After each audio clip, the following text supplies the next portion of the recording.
friends, welcome back to my YouTube channel Study Career Point. I hope you all are doing well. So start करते हैं हमारी आज की previous question paper की class से। तो देखिए CDP पेपर 1 और पेपर 2, देखिए पेपर 1 और पेपर 2 दोनों के लिए ही आप लोगों की सीरीज़ चल रही हैं अलग अलग, ठीक है। दोनों ही क्लासेस बिल्कुल बेनिफिशियल हैं। आप कोई से भी क्वेश्चंस देखिए, क्योंकि देखिए जो आप चाहे पेपर 1 की तैयारी कर रहे हो, पेपर 2 की कर रहे हो, CDP का सिलेबस ऑलमोस्ट सेम ही होता है, ठीक है। अब देखिए बात करें अगर हम SST पेपर 2 की, तो SST पेपर 2 के लिए भी प्रीवियस ईयर के क्वेश्चन पेपर की सीरीज़ चल रही है। चाहे जो क्वेश्चन पेपर हो वो ऑनलाइन हो या फिर ऑफलाइन, सारे ही क्वेश्चन आपको यहाँ पर कराए जाएंगे। स्टार्ट करते हैं फर्स्ट क्वेश्चन के साथ। तो देखिए फर्स्ट क्वेश्चन यहाँ पर है, कथन ए दिया गया है, एक शिक्षिका बहुत से परियोजना कार्य देती है, वह बच्चों को सहयोगात्मक रूप से कार्य करने के लिए प्रेरित करती है। देखिए बिल्कुल सही पॉइंट है। तर्क है यहाँ पर, बच्चे अपने सहकक्षियों से चर्चा करके बहुत कुछ सीखते हैं। तो देखिए दोनों ही पॉइंट बिल्कुल सही है और आर जो है वो ए की सही व्याख्या कर रहा है। नेक्स्ट क्वेश्चन देखते हैं। देखिए शारीरिक विकास के संदर्भ में बच्चे पहले हासिल करते हैं और फिर बाद में कौशल सीखते हैं। तो देखिए सबसे पहले जो बच्चे हैं वो क्या करते हैं यहाँ पर, तो देखिए सबसे पहले ग्रॉस मोटर स्किल होती है, उसके बाद आती है फाइन मसल्स। तो देखिए यहाँ पर ऑप्शन नंबर 1 बिल्कुल सही होगा। कैसे होता है विकास बच्चे का, पहले ग्रॉस स्किल बच्चा करता है, जैसे फुटबॉल को पैरों से मारना, लेकिन जो बच्चा फिंगर्स का इस्तेमाल करता है वो बाद में करता है, जैसे सुई में धागा पिरोना, तो वो किसके अंदर आता है, वो फाइन मसल्स के अंदर आता है। तो देखिए बड़े काम जो है वो बच्चा पहले करता है, जो बारीक काम होते हैं, फाइन स्किल्स होती हैं, वो बच्चे की बाद में आती हैं। तो यहाँ पर ऑप्शन नंबर 1 जो है वो बिल्कुल सही हो जाएगा, ठीक है। विकास होता है जो इसका ग्रॉस मोटर स्किल से फाइन मोटर स्किल की तरफ। नेक्स्ट देखते हैं। देखिए लेव वाइगोत्स्की ने प्रस्तावित किया कि सोच बच्चों और किसी अन्य व्यक्ति के बीच सहभागी गतिविधियों के दौरान सहनिर्मित होती है, या फिर बच्चों के संदर्भ में कोई सरोकार नहीं है।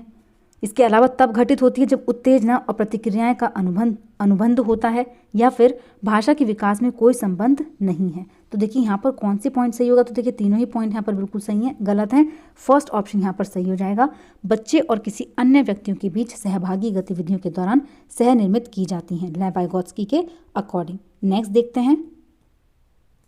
देखिए विकास के संदर्भ में कौन सा कथन सही है। विकास केवल पर्यावरणीय कारकों पर निर्भर करता है, बिल्कुल गलत है। केवल आनुवांशिक, ये भी गलत है। विकास कम समय के लिए होने वाला अस्थायी परिवर्तन है, ये भी गलत हो जाएगा। विकास समग्र एवं व्यवस्थित रूप से निरंतर होता रहता है। तो देखिए ऑप्शन नंबर 4 जो है यहाँ पर बिल्कुल सही है। नेक्स्ट क्वेश्चन देखते हैं। देखिए बहुबुद्धि के सिद्धांत के अनुसार हर व्यक्ति में सामान्य क्षमताओं का एक समूह होता है। एक निश्चित IQ होता है जो जन्म के समय तय हो जाती हैं। अलग अलग मात्रा में विभिन्न संज्ञानात्मक क्षमताएं होती हैं, फिर 5 प्रकार के संज्ञानात्मक कौशल होते हैं। तो देखिए ना तो यहाँ पर सामान्य क्षमताओं का एक समूह होता है, ना ही निश्चित होती है कि हम जन्म के समय ही तय कर देंगे बच्चे का IQ कितना है, ठीक है। ना ही 5 प्रकार के संज्ञानात्मक कौशल हैं, बल्कि यहाँ पर ऑप्शन नंबर 3 बिल्कुल सही है। अलग अलग मात्रा में विभिन्न संज्ञानात्मक क्षमताएं होती हैं। नेक्स्ट देखते हैं।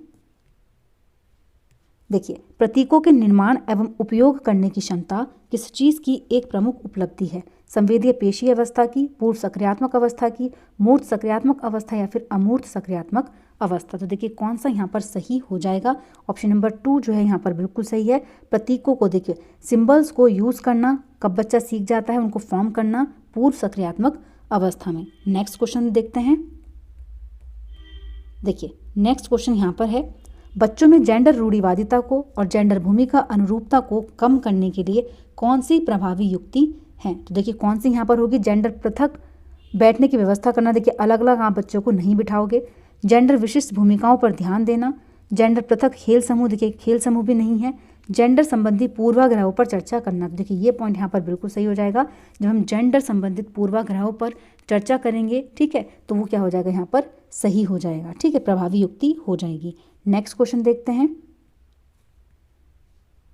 देखिए लॉरेंस कोलबर्ग के अनुसार किस स्तर पर व्यक्तिगत आवश्यकताओं की संतुष्टि नैतिक चयन को निर्धारित करती है। तो देखिए मॉरल चॉइस को कौन सी करती है, विनियम उद्देश्य अभिविन्यास, सजा और आज्ञापालन अभिविन्यास, सार्वभौमिक नैतिक सिद्धांत अभिविन्यास, या फिर अच्छा लड़का अच्छी लड़की अभिविन्यास। तो देखिए कौन सा यहाँ पर सही है, तो जब बच्चा व्यक्तिगत आवश्यकताओं की संतुष्टि हेतु नैतिक चयन को निर्धारित करता है तो वो कौन से स्टेज में होता है, तो यहाँ पर बच्चा इंस्ट्रूमेंटल पर्पस ओरिएंटेशन स्टेज में है। टिट फॉर टैट की कंडीशन यहाँ पर होती है। तो देखिए ऑप्शन नंबर 1 यहाँ पर बिल्कुल सही है। नेक्स्ट देखते हैं। देखिए बालक एवं बालिकाओं को निजी भाषा संज्ञानात्मक विकास में महत्वपूर्ण भूमिका रखती है क्योंकि वह स्वयं चिंतन को निर्देशित एवं नियंत्रित करती है। इस प्रत्यय के समर्थक हैं Noam Chomsky, gene पियाजे, Jerome Bruner या फिर लेव वाइगॉत्स्की। तो देखिए कौन सा यहाँ पर सही पॉइंट हो जाएगा, तो देखिए ऑप्शन नंबर 4 जो है यहाँ पर बिल्कुल सही है। कौन है? प्राइवेट स्पीच की बात जो करते हैं वो है लेव वाइगॉत्स्की। नेक्स्ट देखते हैं, देखिए पियाजे के सिद्धांत के अनुसार कौन सी प्रक्रिया है जो एक शिशु की क्रिया का वर्णन करती है जिसमें वह गोलाकार वस्तुओं की जगह समकोण वस्तुओं तक पहुंचने के लिए अपने हाथ के पकड़ने के तरीके को बदलती है। तो देखिए यहाँ पर कौन सा सही हो जाएगा, समायोजन है, अनुबंधन है, अंतर्विषयकता है या फिर यहाँ पर स्कीमा है। तो देखिए कौन सा पॉइंट यहाँ पर सही हो जाएगा, तो देखिए ऑप्शन नंबर 1 जो है यहाँ पर बिल्कुल सही है, इसको हम बोलेंगे समायोजन। ठीक है, ऑप्शन नंबर 1 यहाँ पर बिल्कुल सही है। नेक्स्ट क्वेश्चन देखते हैं, देखिए नेक्स्ट है, सीखने सिखाने को हर बच्चे के लिए उपयुक्त एवं प्रभावशाली बनाने के लिए एक शिक्षिका को बच्चों को संलग्न करने के लिए विविध गतिविधियां करनी चाहिए। व्यक्तिगत भिन्नताओं को नज़रअंदाज एवं खारिज नहीं करना, देखिए अनम्य होना चाहिए बेहद, ये भी गलत है। मानकीकृत पाठ्यचर्या का इस्तेमाल नहीं करना है, ये भी यहाँ पर गलत होगा। ऑप्शन नंबर 1 जो है वो बिल्कुल सही है। नेक्स्ट देखते हैं, देखिए बाल विकास के समकालीन सिद्धांत बच्चों के बारे में क्या समझ रखते हैं। बच्चे कोरी पट्टी हैं जिन्हें वातावरण के अनुकूल पूरी तरह से डाला जा सकता है। बच्चे सक्रिय उद्देश्य प्राणी हैं, या फिर बच्चों के विकास की व्यवस्थित योजना जन्मजात होती है जिसे बदला नहीं जा सकता, या फिर बच्चों के विकास की दिशा अनुवांशिक रूप से क्रमोदेशित होती है जिसे बदलने के लिए वह कुछ भी नहीं कर सकते। तो देखिए कौन सा पॉइंट यहाँ पर सही होगा, ऑप्शन नंबर 2 है जो यहाँ पर सही है। देखिए बच्चे सक्रिय उद्देश्य प्राणी हैं जिनकी अपने खुद के विकास में महत्वपूर्ण भूमिका है। नेक्स्ट क्वेश्चन देखते हैं, देखिए प्राथमिक माध्यमिक कक्षाओं में शिक्षिकाओं को विविधता को किस तरह देखना चाहिए। सीखने में अवरोधक के रूप में, देखिए अवरोधक के रूप में तो नहीं करना, नजरअंदाज भी नहीं करना है। विविधता को कम करने के लिए मानकीकृत पाठ्यचर्या को प्रोत्साहित करना, तो देखिए ये भी यहाँ पर गलत हो जाएगा। ऑप्शन नंबर 4 जो है वो बिल्कुल सही है। एक गुण के रूप में देखना चाहिए जिसे बहुरूपता को बढ़ावा मिले। नेक्स्ट देखते हैं, देखिए लेव वाइगॉत्स्की ने प्रतिपादित किया कि बच्चों के सीखने को सुसाधित करने के लिए उन्हें नकारात्मक प्रतिपुष्टि देनी चाहिए, बिल्कुल गलत है। इनाम बाबर देंगे, पान प्रदान करेंगे या फिर सकारात्मक पुनर्वलन देना चाहिए। देखिए पॉजिटिव रीइंफोर्समेंट की बात भी लेव वाइगॉत्स्की नहीं करते, बल्कि क्या कहते हैं कि बच्चे को हिंट दो, ठीक है, उसको एग्जाम्पल दो जिससे बच्चा क्या कर सके, उस प्रॉब्लम के सॉल्यूशन तक पहुंच सके। तो यहाँ पर पान प्रदान करना चाहिए। नेक्स्ट देखते हैं, देखिए नेक्स्ट क्वेश्चन यहाँ पर कथन ए है, एक सामाजिक संरचनात्मक कक्षा में स्मरण पर आधारित लिखित मूल्यांकन का एकमात्र तरीका होनी चाहिए। देखिए जो लिखित परीक्षाएं हैं वो मूल्यांकन का एकमात्र तरीका होनी चाहिए। तो यहाँ पर देखिए कथन ए बिल्कुल गलत हो जाएगा। बच्चे रटकर स्मरण करने द्वारा सबसे प्रभावी ढंग से सीखते हैं, तो देखिए ये पॉइंट भी गलत है। ऑप्शन नंबर 4 जो हो जाएगा यहाँ पर बिल्कुल सही हो जाएगा। नेक्स्ट क्वेश्चन देखते हैं, देखिए किस कक्ष में बच्चे सीखने की प्रक्रिया में सक्रिय भागीदार रहते हैं और वे अपनी गति, ज़रूरतों और क्षमताओं के अनुसार सीखते हैं। प्रगतिशील में, शिक्षक केंद्रित में, व्यवहारवादी में या फिर पाठ्य पुस्तक केंद्रित। तो देखिए यहाँ पर कौन सा कक्ष होता है, वो प्रगतिशील कक्ष उसको कहा जाता है। नेक्स्ट क्वेश्चन देखते हैं, देखिए कार्तिक जो 5वीं कक्षा में पढ़ता है उसे अपने दोस्तों और शिक्षकों के साथ मौखिक और गैर मौखिक सामाजिक संवाद करने में निरंतर मुश्किल होती है। यह किस विकास के लक्षण हो सकते हैं? लेखन वैकल्य के, गुणज वैकल्य के, स्वालीनता के या फिर पठन वैकल्य के। देखिए किसके लक्षण हो सकते हैं यहाँ पर, तो देखिए यहाँ पर बच्चा क्या कर रहा है, मौखिक और गैर मौखिक सामाजिक संवाद करने में क्या कर रहा है, मुश्किल। तो देखिए कम्युनिकेशन कहाँ पर वीक होती हैं, जब बच्चे के अंदर ऑटिज्म होती है, ठीक है। ऑटिज्म में सबसे मेन चीज़ यही होती है कि बच्चा जो है वो कम्युनिकेशन स्किल जो बच्चे की होती हैं वो क्या होती हैं, वीक होती हैं। तो यहाँ पर ऑप्शन नंबर 3 बिल्कुल सही है। नेक्स्ट क्वेश्चन देखते हैं, देखिए नेक्स्ट है कथन ए दिया गया है, समावेशी शिक्षण ऐसे शैक्षिक तंत्र को संबोधित करता है जिसमें बच्चों की शारीरिक, मानसिक, सामाजिक, संवेगात्मक, भाषाई एवं विशिष्ट अन्य विशेषताओं को न देखते हुए सभी बच्चों का समायोजन किया जाए। या फिर समावेशन एक व्यापक दर्शन है जो केवल दिव्यांग बच्चों तक ही सीमित नहीं है। देखिए बिल्कुल सही है, जो समावेशन है वो एक व्यापक दर्शन है, ना कि केवल दिव्यांग बच्चों तक ही सीमित। तो देखिए दोनों ही पॉइंट यहाँ पर क्या है, बिल्कुल सही हैं और आर जो है वो ए की सही व्याख्या कर रहा है। नेक्स्ट क्वेश्चन देखते हैं। देखिए, यदि शिक्षिका विद्यार्थियों की रचनात्मकता का आकलन करना चाहती है तो उसे कौन सा कार्य नहीं करना चाहिए? परिणाम से अधिक प्रक्रिया पर ध्यान केंद्रित करना, विद्यार्थियों की आपस में तुलना करनी चाहिए, विद्यार्थियों की उनकी पूर्व निष्पादन में तुलना करनी चाहिए, या फिर स्वयं आकलन के लिए अवसर प्रदान करने चाहिए। तो देखिए, स्वयं आकलन के लिए भी यहाँ पर अवसर, बात किस चीज़ की हो रही है? रचनात्मक आकलन करना चाहती हैं टीचर, तो वो कब कर सकती हैं? तो देखिए, यहाँ पर जो ऑप्शन सही हो जाएगा वो है ऑप्शन नंबर 4। ठीक है, कौन सा हो जाएगा? ऑप्शन नंबर 4 जो है वो यहाँ पर बिल्कुल। देखिए, कौन सा कार्य नहीं करना चाहिए? अच्छा, नहीं पूछा गया है, पॉजिटिव नहीं नेगेटिव पूछा गया, तो वो है कंपैरिजन। यहाँ पर ऑप्शन नंबर 2 सही होगा। ठीक है, बच्चे के अंदर कंपैरिजन नहीं करना है, तो ऑप्शन नंबर 2 यहाँ पर सही हो जाएगा, क्योंकि कार्य पूछा है कौन सा नहीं करना चाहिए। ये यहाँ पर अगर करना पूछा होता तो यहाँ पर ऑप्शन नंबर 4 सही हो जाता, लेकिन नेगेटिव पूछा है तो ऑप्शन नंबर 2 सही है। नेक्स्ट देखते हैं। देखिए, निम्न में से कौन से शिक्षा शास्त्रीय प्रावधान एक दृष्टिबाधित विद्यार्थी की ज़रूरतों के अनुसार उपयुक्त समायोजन है? कक्षा में गैर जरूरी बाधाओं को हटाना, विभिन्न प्रकार का दृश्यिक प्रस्तुतिकरण देना, बहुत से विज्ञप्ति पत्रक देना जिसमें संकल्पनात्मक चित्रण हो, कक्षाई अधिगम को परिशिष्ट करने के लिए अभिलिखित सामग्री देना। तो देखिए, कौन सा यहाँ पर सही है? तो देखिए, फर्स्ट भी बिल्कुल सही है, इसके अलावा 4th सही है, लेकिन यहाँ पर विभिन्न प्रकार का दृश्यिक प्रस्तुतिकरण करना या फिर विज्ञप्ति पत्रक देना, तो ये दोनों यहाँ पर गलत हो जाते हैं। ऑप्शन नंबर 3 जो है वो बिल्कुल सही है। नेक्स्ट क्वेश्चन देखते हैं। देखिए, विद्यार्थियों में संप्रतियों की वैकल्पिक संरचनाएं विद्यार्थियों द्वारा रचित सहज सिद्धांतों को दर्शाती हैं, तो उत्साहित की जानी चाहिए, अर्थहीन होती हैं, या फिर नज़रअंदाज करनी चाहिए। तो देखिए, ये तीनों तो यहाँ पर बिल्कुल गलत हैं, बल्कि क्या होती हैं? विद्यार्थियों द्वारा रचित सहज सिद्धांतों को दर्शाती हैं। नेक्स्ट देखते हैं।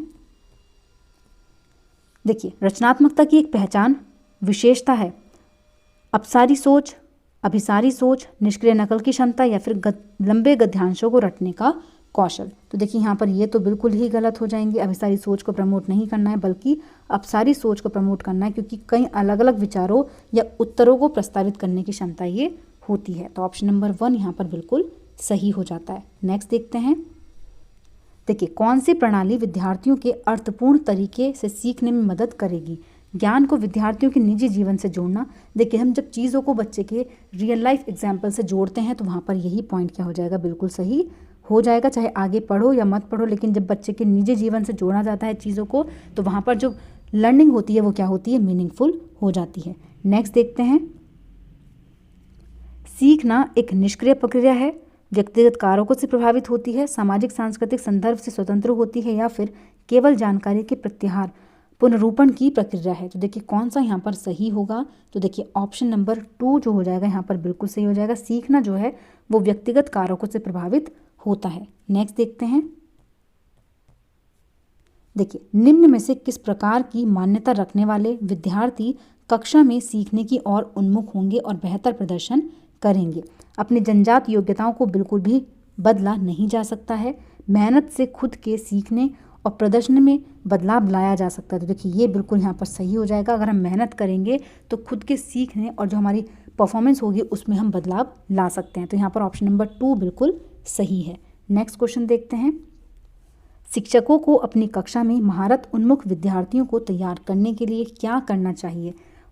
उच्च अंक प्राप्त करने पर अधिक जोर देना चाहिए, विद्यार्थियों को सभी प्रतियोगिताएं जीतने के लिए प्रोत्साहित करना, सीखने की प्रक्रिया में आनंद और खुशी की अनुभूति महसूस करवाना, या फिर असफलता से बचने के लिए उसमें डर और तनाव पैदा करना? तो देखिए, कौन सा सही है? वो है ऑप्शन नंबर 3। सीखने की प्रक्रिया में जब हम आनंद और खुशी की अनुभूति महसूस करवाएंगे तो बच्चा क्या करेगा? महारत उन्मुखी विद्यार्थियों को हम तैयार कर रहे हैं। नेक्स्ट देखते हैं। देखिए, अधिगम को अर्थपूर्ण बनाने के लिए उसे किस चीज़ से जोड़ा जाना चाहिए? अनुशासन और तनाव। देखिए, तनाव से तो नहीं जोड़ना, ना ही डर और सजा से जोड़ना है, ठीक है, और ना ही कंपटीशन से बच्चे को जोड़ना है, बल्कि क्या हो जाएगा?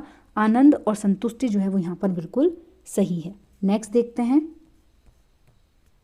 बच्चे कैसे सीखते हैं? फर्स्ट है यहाँ पर प्रयोग और अन्वेषण द्वारा, सुनकर एवं बोलकर, चर्चा और मनन करके, चीज़ें बनाकर एवं करके। तो देखिए, यहाँ पर चारों ही पॉइंट बिल्कुल सही हैं। बच्चे कैसे सीखते हैं? बच्चे खोज के द्वारा भी सीखते हैं, सुनकर बोलकर भी सीखते हैं, डिस्कशन करके भी सीखते हैं और देखिए बना करके तो या खुद से करके बच्चा अच्छे से सीखता है। तो यहाँ पर चारों ही पॉइंट बिल्कुल सही हैं। ऑप्शन नंबर 1 जो हो जाएगा यहाँ पर बिल्कुल सही हो जाएगा। नेक्स्ट क्वेश्चन देखते हैं। देखिए, एक माध्यमिक कक्षा कक्ष में विद्यार्थियों को सबसे ज़्यादा अभिप्रेरित करने वाले अर्थपूर्ण शैक्षिक कार्य क्या होते हैं जो बिल्कुल चुनौतीपूर्ण नहीं होते। देखिए ये तो नेगेटिव हो जाएगा। मध्यम चुनौतियां प्रस्तुत करते हैं, बेहद चुनौतीपूर्ण होते हैं, या फिर पुनरावृत्ति और उबाऊ होते हैं। तो देखिए कौन सा यहाँ पर सही है। तो देखिए मध्यम चुनौतियां प्रस्तुत करते हैं। ऑप्शन नंबर 2 जो है वो यहाँ पर बिल्कुल सही है। नेक्स्ट और देखिए लास्ट क्वेश्चन है आज का।